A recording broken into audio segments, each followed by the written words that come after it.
Hello दोस्तों, मैं एक बार फिर से अपने इस वीडियो लेक्चर में आप सभी का तहे दिल के साथ स्वागत करता हूं। दोस्तों, जैसा कि आप जानते हैं कि हम पिछले वीडियो लेक्चर में क्या अवक्रियाओं के प्रकार के बारे में वर्णन कर रहे थे, जिनमें हमने काफी अवक्रियाएं सीखी थी। जैसे कि थी हमारी योगात्मक अवक्रिया, वियोजन अवक्रिया, उत्क्रमणीय अवक्रिया, अनुत्क्रमणीय अवक्रिया, अपघटन अवक्रिया, उभय अपघटन अवक्रिया आदि अवक्रियाएं हमने सीखी थी। आज हम उसी सीरीज को आगे बढ़ाते हुए कुछ अन्य प्रकार और लेके आए हैं। चलिए स्टार्ट करते हैं। दोस्तों, जैसा कि जानते हैं आप कि एक अवक्रिया होती है हमारी ऊष्माक्षेपी अवक्रिया और एक होती है ऊष्मा शोषी अवक्रिया। अब देखो, इनको हम एक एक करके समझते हैं। क्या होता है? ऐसी अवक्रियाएं जिनमें क्रिया के दौरान ऊष्मा निर्मुक्त होती है, मतलब कि ऊष्मा निकलती है। सही बात है? ठीक। मतलब कि अवक्रिया के दौरान ऊष्मा क्या निर्मुक्त होती है, क्या कहलाती है? ऊष्माक्षेपी अवक्रिया।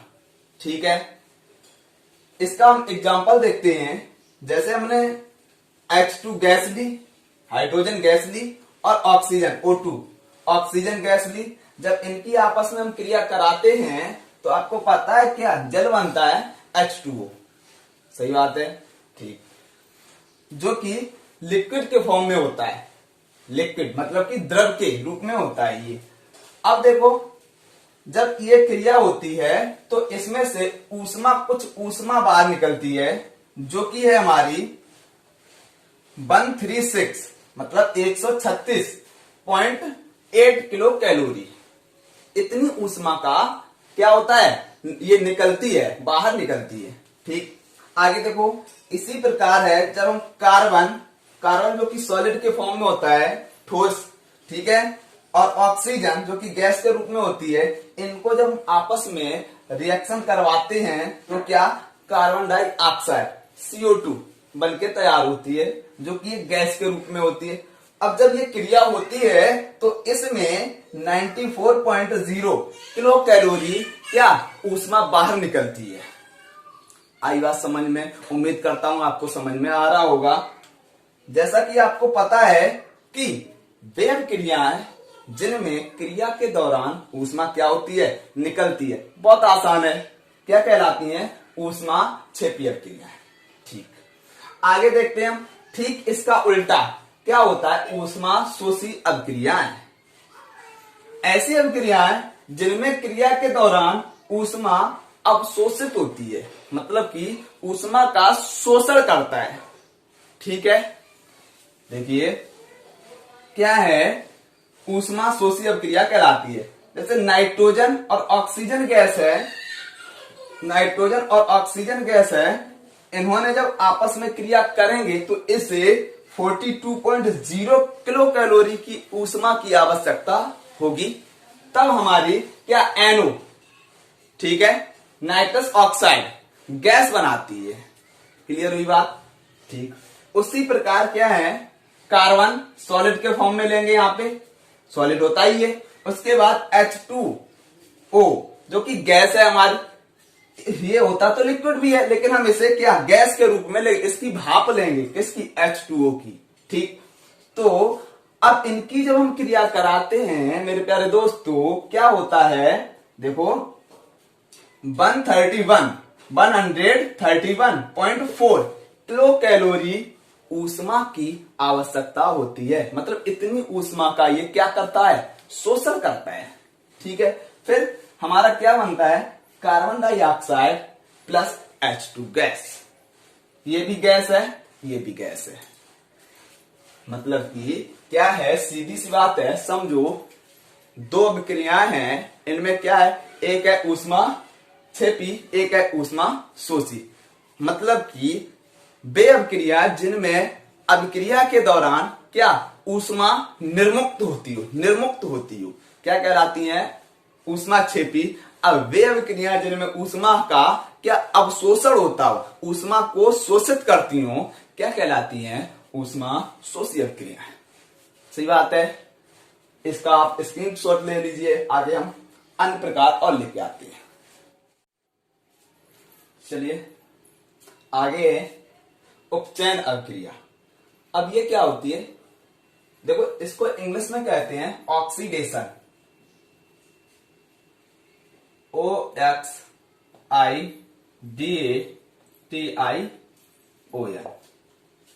इसको कहते हैं इंग्लिश में उपचयन को रिडक्शन, REDUCTION, रिडक्शन।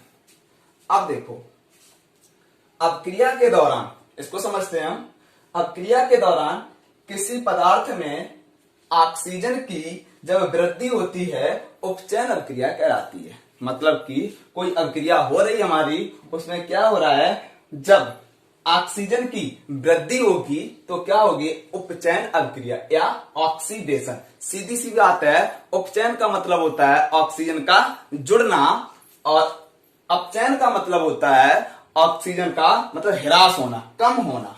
ठीक, इसे हम समझेंगे अभी इसे देखते हैं क्या है। इसमें देखो जब हम कॉपर और ऑक्सीजन को एक साथ हम गर्म करते हैं, कॉपर और ऑक्सीजन को जब हम गर्म करते हैं तो क्या कॉपर ऑक्साइड बनाता है, कॉपर ऑक्साइड बनाता है। क्या हो रहा है देखो, इसमें कॉपर में क्या हो रहा है, देखो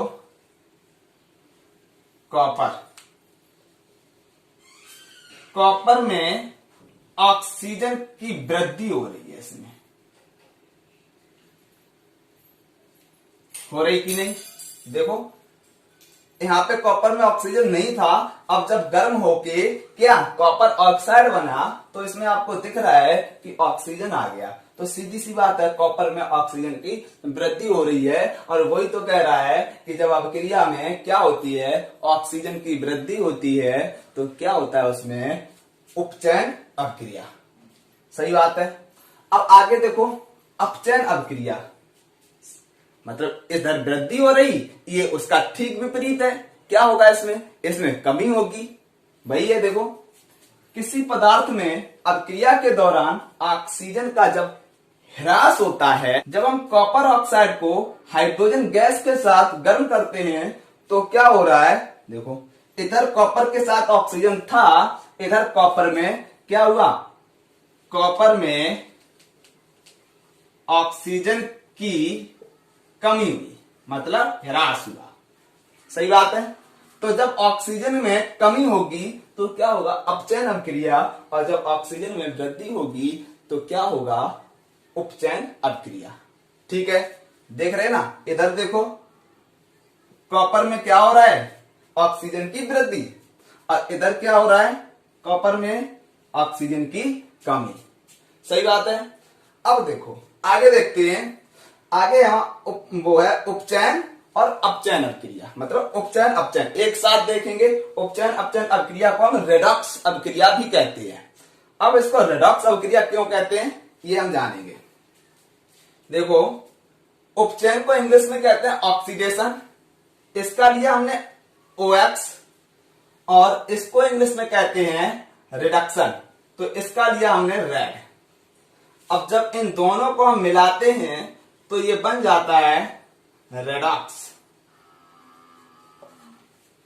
सही बात है। तो इसलिए इसको कहते हैं हम रेडॉक्स अभिक्रिया। अब समझते हैं वे अभिक्रियाएं जिनमें उपचयन तथा अपचयन दोनों ही क्रियाएं क्या सम्मिलित होती हैं, उपचयन अपचयन अभिक्रिया कहलाती है या रेडॉक्स अभिक्रिया कहलाती है। सही बात है। मतलब कि वे अभिक्रियाएं जिनमें उपचयन और अपचयन दोनों ही सम्मिलित क्रियाएं होती हैं तो क्या होता है, उपचयन अपचयन अभिक्रिया कहलाती है या रेडॉक्स अभिक्रिया कहलाती है। एग्जाम्पल से समझते हैं। इसमें देखो क्या हो रहा है, इधर जिंक ऑक्साइड में क्या हो रहा है, ऑक्सीजन की कमी हो रही है। देखो इधर ऑक्सीजन है, इधर ऑक्सीजन नहीं है, तो इसमें क्या हो रहा है, जिंक ऑक्साइड में ऑक्सीजन की कमी हो रही है। और इधर देखो कार्बन में ऑक्सीजन की क्या हो रही है, वृद्धि हो रही है। तो सीधी सी बात है, दोनों ही क्या है, इसमें सम्मिलित है क्रियाएं हमारी, उपचयन और अपचयन दोनों ही क्रियाएं सम्मिलित हैं। तो हम क्या कहेंगे, इसे रेडॉक्स अभिक्रिया कार्बन में ऑक्सीजन की वृद्धि हो रही है और जिंक ऑक्साइड में क्या हो रहा है, ऑक्सीजन की कमी हो रही है। ठीक है, तो उम्मीद करता हूं आपको समझ में आ रहा होगा। अगर समझ में आ रहा हो तो एक बार लाइक जरूर कर दें। और हाँ, आज के लिए बस इतना ही मेरे प्यारे दोस्तों। आगे हम अगले नेक्स्ट वीडियो लेक्चर में आगे बात करेंगे।